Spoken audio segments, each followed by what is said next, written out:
Boa noite a todos. Hoje, no dia 10 de janeiro de 2023, nós estamos recebendo o companheiro Marcos Bernardi, lá de Campinas, no estado de São Paulo.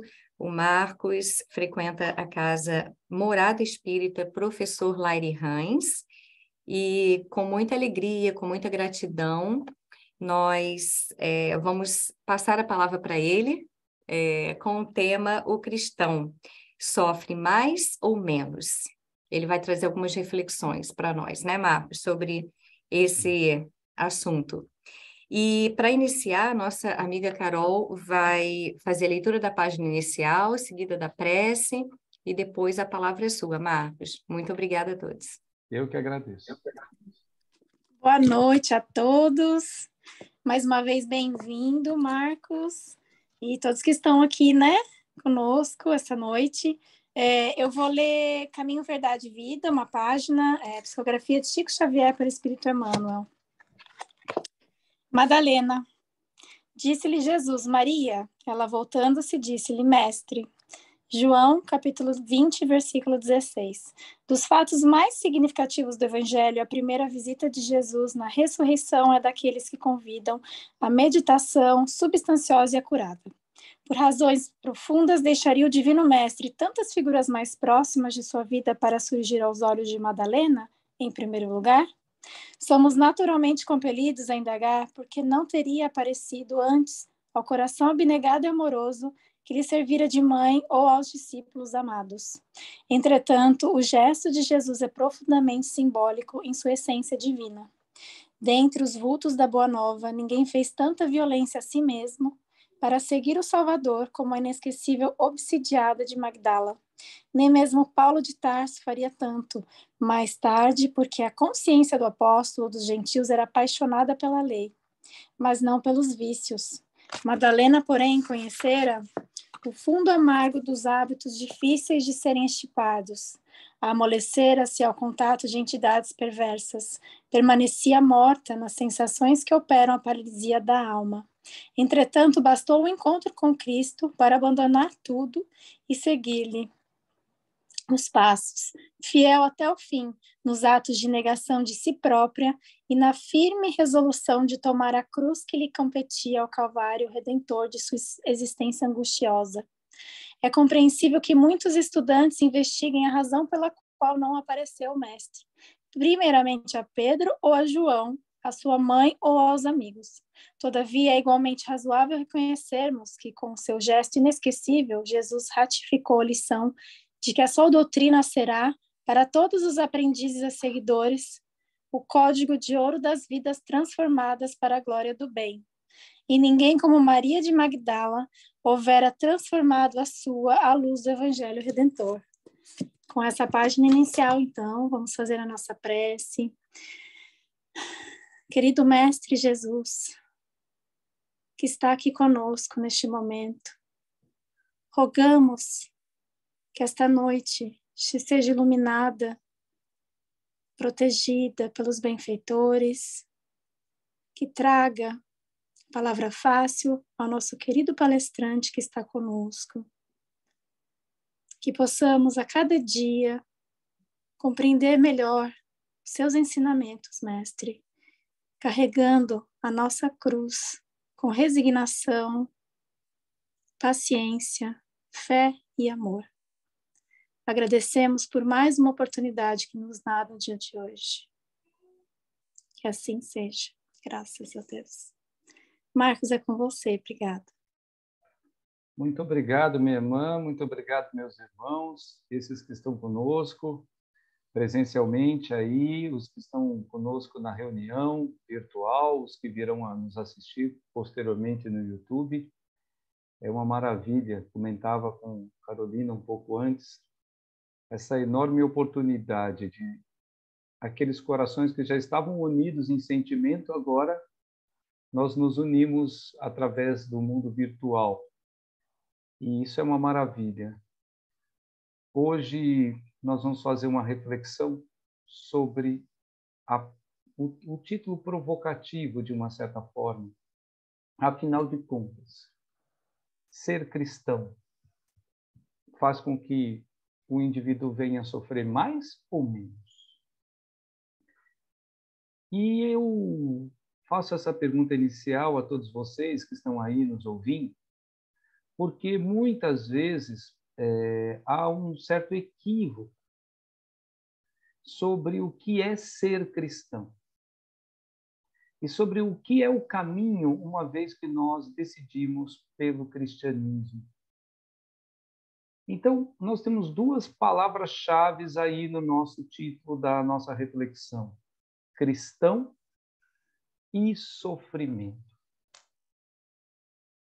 Então, vamos supor que o seu filho, o seu conhecido, né, como eu gosto de fazer nas aulas, sou professor de profissão, eu gosto sempre de dizer o seguinte: as perguntas mais simples são as mais difíceis de serem respondidas, porque são as mais básicas, não é? Às vezes você está estudando lá mediunidade, você já é um estudante dos livros dos médiuns, e aí alguém pergunta para você o que é a bicorporeidade, o que é a dupla vista, e você tem até uma certa facilidade para responder.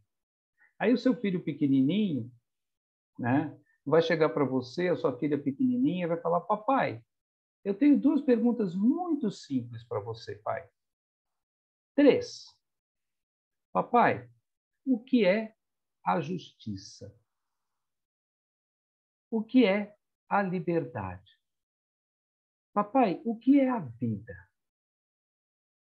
E aí você é capaz de olhar para sua filha e falar: filha, posso responder o que é a bicorporeidade no lugar? Posso responder o que é a dupla vista? Porque são essas perguntas mais simples que são as mais básicas e, por isso mesmo, as mais profundas. E aí começamos por ser cristão. Porque muitas e muitas vezes nós confundimos ser cristão com simpatizar com o Cristo. É mais ou menos assim. O sujeito joga tênis uma vez por ano. Ele é um jogador de tênis? Não. Mas ele tem uma experiência com a raquete, com a bolinha, uma vez por ano. Mas muitos deles diriam: não, eu jogo tênis. Jesus, ele nos alerta ao longo do evangelho inteiro sobre isso. Há passagens que Jesus vai dizer assim: por que me chamais Senhor, Senhor, se não cumpris os meus ensinamentos? O Evangelho segundo o Espiritismo, há uma passagem em que ele vai se basear no que está em Mateus, no capítulo 7 de Mateus, em que Jesus vai dizer: nem todos que me dizem Senhor, Senhor, entrarão no reino dos céus, mas somente aqueles que fazem a vontade do meu Pai que está no céu. Então, para a gente começar a reflexão, irmãs e irmãos, ser cristão é bastante diferente de simplesmente dizer: eu acredito em Jesus, eu sigo Jesus, ou mesmo Jesus é meu Salvador. Porque muitos e muitos venderam uma ideia que foge das leis divinas. Qual ideia? A ideia de que você ser cristão te livra das leis, inclusive divinas. Que leis, né? Quando a gente vai estudar o Evangelho segundo o Espiritismo, o Livro dos Espíritos, nós pegamos lá, por exemplo, no Livro dos Espíritos, tem 4 partes. A terceira parte é das leis morais. Ou seja, não é algo que pode acontecer ou não. O que é que os espíritos de luz estão dizendo para Kardec ali? Olha, isso aqui é uma lei. Não é variável e vale para todo mundo. E quando você vai lá nas leis morais, uma das leis é a lei do trabalho. Também está no Espiritismo a lei de causa e efeito. Ou, se preferirem, plantio e colheita. Mas muitos, por vários interesses, nos venderam um Jesus que nos livraria da lei do trabalho. Nos venderam um Jesus que nos livraria da lei de plantio e colheita, da lei de causa e efeito. Jesus é o nosso Salvador, como muitas religiões dizem? Sim. Mas para nós espíritas, não no sentido em que alguns acreditam. Aceitei Jesus, pronto, está resolvido. Mas Jesus, no próprio Evangelho, não diz isso para nós. Capítulo 8 de Mateus, o rapaz pede para seguir Jesus. E Jesus, olhando para ele, percebendo o espírito desse rapaz, o que ele diz? As raposas têm suas tocas, as aves têm seus ninhos, mas o Filho do Homem não tem uma pedra na qual reclinar a cabeça. Em outra ocasião, Jesus disse o seguinte: quem quiser vir após mim, que tome a sua cruz e me siga. Mas é o mesmo Jesus que também disse: vinde a mim todos vós que estáis sobrecarregados, e eu vos aliviarei. Mas qual que é a segunda parte? Tomai sobre vós o meu jugo, e aprendei de mim, que sou brando e humilde de coração. Pois o meu jugo é suave e o meu fardo é leve. Mas percebam que Jesus está dizendo: tomai o meu jugo, carregai a sua cruz. Nem todos que me dizem Senhor, Senhor entrarão no reino dos céus, mas aqueles que fazem a vontade do meu Pai. O que Jesus está nos dizendo o tempo todo? Ser cristão é uma conduta. Não é uma crença apenas. Porque assim como simpatizar com o Cristo é diferente de ser cristão, crença é uma coisa e fé é outra coisa. Perdão. Podemos nos lembrar da carta de Tiago. Quando Tiago vai dizer... perdão, mais uma vez. Tiago vai dizer assim, meus irmãos: tu crês que há um único Deus e fazes isso muito bem. Mas crer, até os demônios creem e estremecem. Ou seja, Tiago está dizendo para os seus discípulos: não basta acreditar que Deus existe. Os demônios, que nada mais são que os espíritos que hoje estão na ignorância, os obsessores, eles também sabem que Deus existe. É necessário ter fé. E ter fé é o quê? É aliança, é conduta, é fidelidade. O marido casa com a esposa, ele jura à esposa fidelidade, ou seja, estarei com você, caminharei com você, honrarei as promessas. Então, meus irmãos que estão conosco, que estão aí, estão numa terra tão distante, ao mesmo tempo tão próxima. Então, tudo começa por aí. Então, ser cristão não é apenas acreditar em Jesus ou gostar das palavras de Jesus, é uma conduta. Bom, aí vem a pergunta, tá bem, eu sou cristão, isso vai me livrar dos testes? Eu sou cristão, e aí, eu vou sofrer mais do que eu sofria ou vou sofrer menos, agora que eu estou seguindo um caminho cristão? Muitas pessoas vão dizer, não, basicamente você vai sofrer menos. Por quê? Não, eu tenho uma prima, eu tenho uma vizinha, eu tenho uma familiar que ela se tornou cristã, católica, espírita, evangélica, que seja. E eu vejo que ela está sempre rindo, ela vai para as reuniões de família, ela não entra nas rodinhas da fofoca, né? Ela não está naquele padrão, ó vida, ó azar, né? Eu brinco, tem gente que a gente conhece no trabalho, na rua, na vizinhança, que às vezes você fala, e aí, como vai? Você acabou de perguntar, você já se arrependeu. Porque você sabe que é no mínimo 30 minutos de lamento. E aí você fala, não, eu tenho uma amiga, uma vizinha, uma parente que se tornou cristã, e hoje você vê a vida dela deve estar muito boa. Eu acho que acabou o sofrimento da vida dela, porque onde eu a vejo, ela está em paz, ela está alegre, ela está agradecendo. Então, podemos concluir que você se tornou cristão e o seu sofrimento acabou? Será? Será que é essa a conclusão mais correta, meus amigos, minhas amigas? Um caminho para nos ajudar a entender isso está no próprio Evangelho. Se a gente pegar, por exemplo, o capítulo 7 de Mateus, ali uma famosa passagem, que é a passagem da casa sobre a rocha. Não vou lê-la inteira, né? Mas só para a gente fazer a reflexão junto. Nessa passagem, um pouco mais acima, é onde está aquela frase de Jesus: nem todos que me dizem Senhor, Senhor entrarão no reino dos céus, mas aquele que faz a vontade do meu Pai. Jesus já está avisando ali, olha, não é aqui na boca que você se torna cristão. É no coração e na conduta. Mas ele vai dizer assim, a partir do versículo 24.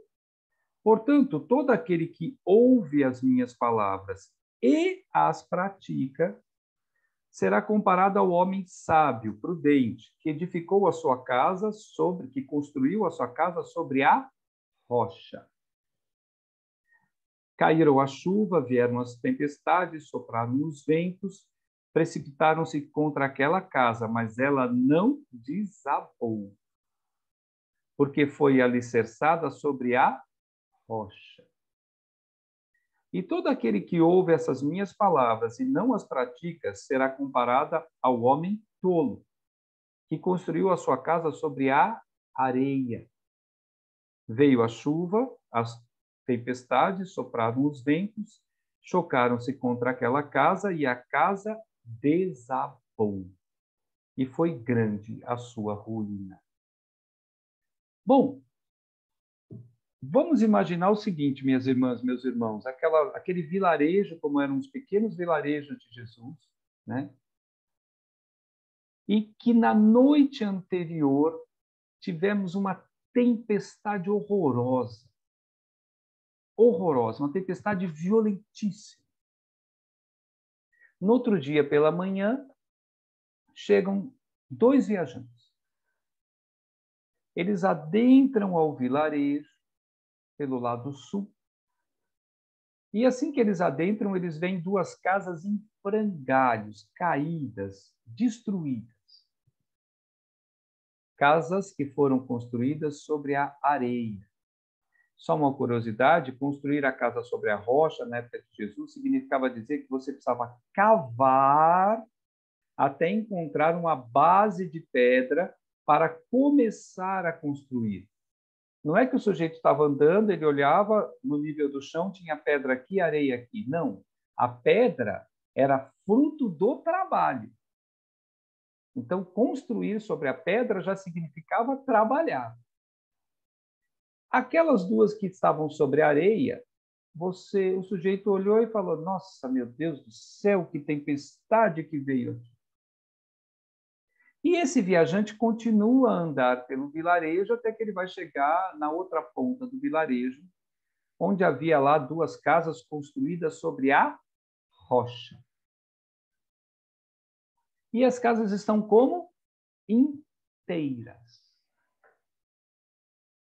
É capaz, meus irmãos, que esse viajante conclua, sabe o quê? É capaz que esse viajante conclua o seguinte: nossa, que sorte que esse pessoal teve. Olha, não choveu aqui, só choveu lá. Porque você viu como é que estão as casas lá? E olha como é que estão essas daqui. É certeza, choveu lá, aqui não choveu. Então percebam, minhas irmãs, meus irmãos, que isso muitas vezes é o que acontece com o verdadeiro cristão. Aquela moça, aquela parente, aquele amigo se tornou cristão, a vida dele agora está uma beleza. Porque toda vez que eu encontro ele, está sorrindo, ele tem uma palavra de otimismo, ele está sereno. Ou seja, a casa dele está inteira, porque a casa é o nosso espírito, é a nossa alma, é o nosso ser. Vejam que Jesus, na parábola, na sua sabedoria, ele não diz assim: aquele que me segue, pratica as minhas palavras. Jesus não diz assim: aquele que me segue não tem mais tempestade, não tem mais vendaval, não tem mais. Não. Ele vai dizer: cai tempestade aqui, cai tempestade aqui. Tem ventania aqui, tem ventania ali. O que ele diz? O que ele promete? Que a casa vai ficar de pé. É isso que ele promete. Porque no próprio Evangelho de João, quando Jesus está se despedindo dos discípulos, o que ele vai dizer? Nesse mundo tereis aflições. É como se Jesus dissesse: você está num planeta de expiação e provas. Não tem jeito. Não só pelo seu resgate, não só pelos seus erros do passado, que você tem que passar pelos testes para evoluir, mas porque se você está num planeta de expiação e provas, qual que é a tendência da maior parte da humanidade? É ter raiva, é ter rancor, é ter mágoa, é perder o controle. Então, naturalmente, você vai sofrer aflições nesse mundo. Não tem como não sofrê-las. A questão é o quão forte você está. Fazendo um segundo paralelo, é como se você, por exemplo, já passou dos 50, né? Está indo lá para os 60, como meu irmão Fernando, que aqui nos acompanha, falava com ele hoje cedo, que comecei a fazer ginástica, né? Finalmente. E aí, vamos imaginar que você começou a fazer ginástica, certo? Então, você vai lá na academia, você fala: eu preciso fazer ginástica, o médico falou que eu tenho que me exercitar do jeito que está, não dá para ficar. E aí você vai lá, o seu instrutor, ele chega e ele fala: ó, tá ali aquela barra, você vai fazer esse exercício aqui, você vai levantar 30 quilos. Aí você vai no primeiro dia, meu Deus do céu, quase morre, quase que você vê o seu mentor, quase que você já descola o perispírito de vez, mas você termina lá o exercício. Aí você vai na primeira semana, na segunda já é um pouquinho mais fácil, mas é muito sofrimento, na terceira, na quarta. Depois de um mês, vamos supor, você já está ali levantando os 30 quilos até com alguma facilidade, até conversando com alguém. Assim como a metáfora da casa, meus irmãos e irmãs, vamos imaginar que nesse dia entre um rapaz como eu, que é o seu primeiro dia,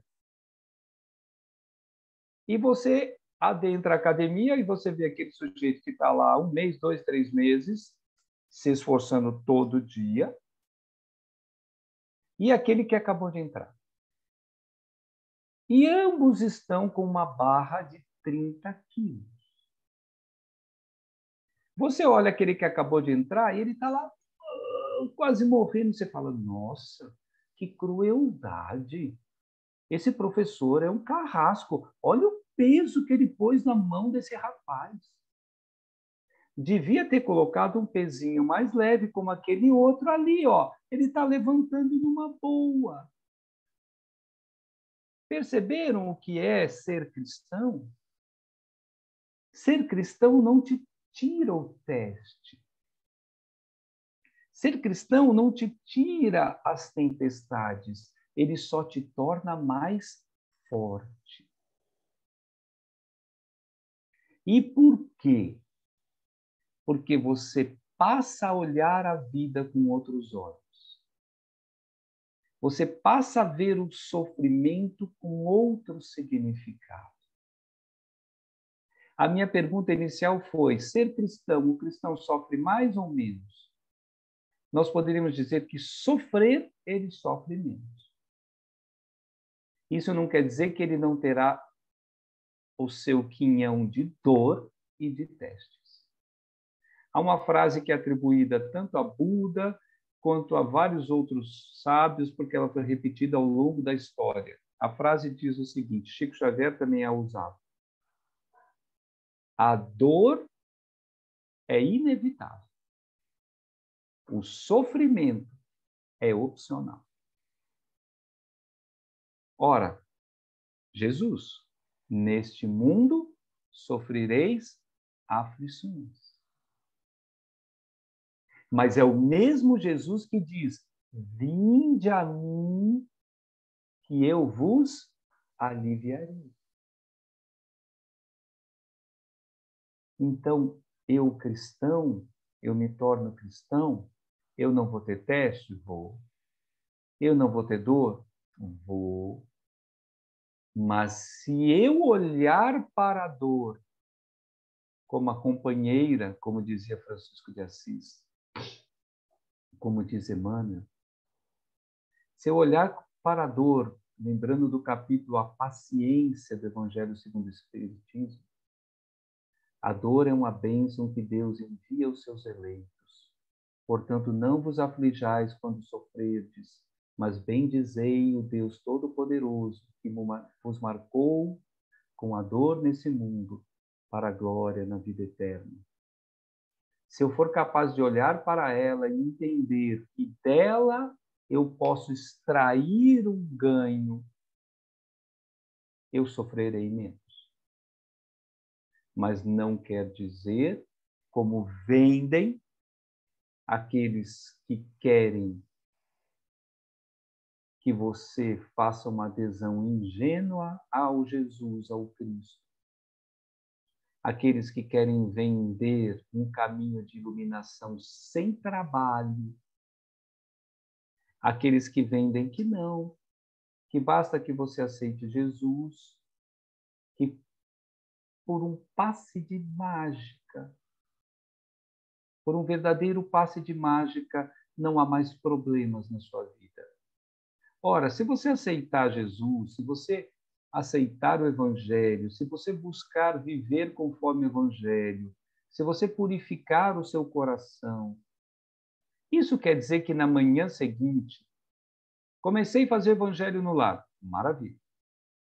Isso quer dizer que eu comecei na quarta, quinta de manhã, o meu chefe mal-humorado ficou risonho? Ou o meu subordinado agressivo ficou meio? Ou que o trânsito da cidade de São Paulo ficou uma maravilha? Ou que as dívidas sumiram por encanto? Não é isso que acontece. Então, nós temos que entender que quando a gente fala e pergunta provocativamente se ser cristão nos livra ou não do sofrimento, a gente tem que entender que o que é nosso será nosso, inclusive do ponto de vista reencarnatório, do que está no nosso resgate, do que é necessário ao nosso crescimento. É como se eu perguntasse, eu como professor, ser bom aluno, tornar-se um bom aluno, te livra da prova bimestral? Não. Te livra talvez do exame, te livra da recuperação, mas não da prova bimestral. Acontece que quando tiver todo mundo arrancando os cabelos no dia da prova, você falará, estou tranquilo, assisti às aulas, li os textos, estudei em casa, mas percebam, você vai fazer a mesma prova com as mesmas questões do teu colega do lado que está arrancando os cabelos. Então, não foi da prova que você foi liberto. A prova continua lá, você não foi liberto da prova. Você apenas está mais preparado. Mas, num segundo aspecto, esse vale muito a pena a gente lembrar, a vida é composta de dois sofrimentos, está no Evangelho segundo o Espiritismo. Os sofrimentos que provêm da vida anterior, dos erros da vida anterior, que nós temos que resgatar nessa. Mas o próprio Kardec vai dizer, no capítulo 5, Bem-aventurados os aflitos, que a maior parte dos nossos sofrimentos, elas vêm das condutas desta vida. Nós espíritas costumamos usar duas muletas perigosas. A primeira muleta é o obsessor. Então, tudo que está acontecendo é porque tem um obsessor. Então, não é culpa minha, é o obsessor. E a segunda muleta é a vida passada. Estou tendo problema com a esposa, com o marido, estou tendo problema com o filho, estou tendo problema no trabalho. Mas não é porque eu sou orgulhoso, turrão, birrento, impaciente, chiliquento. Não. Eu acho que eu estou resgatando alguma coisa da minha vida anterior. Não. É a tua conduta agora. E nesse mesmo capítulo, Bem-aventurados os aflitos, então tem lá causas atuais das aflições, causas anteriores das aflições, e um dos textos, né, o capítulo mais longo do Evangelho segundo o Espiritismo é justamente Bem-aventurados os aflitos. Por que será, não? E um dos textos é os tormentos voluntários. Ou seja, é como se os espíritos de luz, através de Kardec, estivessem nos dizendo: minha filha, meu filho, está vendo a sua vida? Sofrimento 1, 2, 3, 4, 5, 6, 7, 8, 9, 10. Até o 4 era o teu resgate. Dos 5 em diante, você que procurou. Como diz minha mãe, você foi arrumar sarna para se coçar. Por orgulho, por vaidade, por ambição, por materialismo desenfreado. Então, nesse sentido, sim, muitas vezes tornar-se cristão. E ao tornar-se cristão, o que acontece com a gente? A gente muda os tesouros. A gente muda aquilo que tem valor para a gente. A gente muda aquilo que a gente está disposto a gastar as nossas energias. Então, muitas vezes você fala assim: não, eu não vou comprar um carro que eu não posso, só porque eu tenho inveja do meu cunhado que comprou um carro novo. Não, eu não vou comprar uma casa mais cara da que eu posso, só porque eu quero mostrar para os meus familiares que eu estou muito bem. E por aí vai, né? Eu não vou cair nessas armadilhas de procurar sofrimentos a mais. Porque tenhamos certeza, irmãos e irmãs queridas e queridos, tenhamos certeza de uma coisa. Os sofrimentos que nos bastam são aqueles que estão programados para nós, no nosso resgate dessa vida. Eles nos bastam. Então, retomando e caminhando para o final, nós podemos dizer assim: ser cristão te livra dos testes? Coisa nenhuma. Ser cristão quer dizer que não haverá dores e obstáculos e lutas na sua vida? Coisa nenhuma. Quer dizer que você estará forte para enfrentá-los. E você vai ficar forte cada dia mais forte, a ponto que é como o peso. Vai ter uma hora que você vai estar levantando, você não vai estar nem percebendo. Não foi o teste que deixou de existir, foi a tua força que aumentou. Então, esse é um ponto, certamente.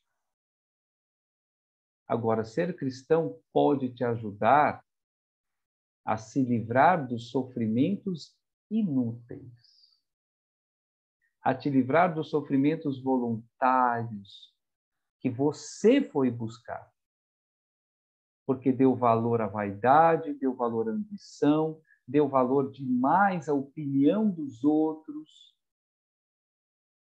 Está em Jesus. Pois aonde está o teu tesouro, lá estará também o seu coração. Então, ser cristão é mudar o tesouro. Ser cristão é você olhar para a vida e falar: não, agora para mim o que vale a pena, o que vale o meu suor, o que vale o meu trabalho São esses tesouros. Aqueles que Jesus dizia, os que não apodrecem, os que não enferrujam, o que o ladrão não rouba, o que a traça não consome.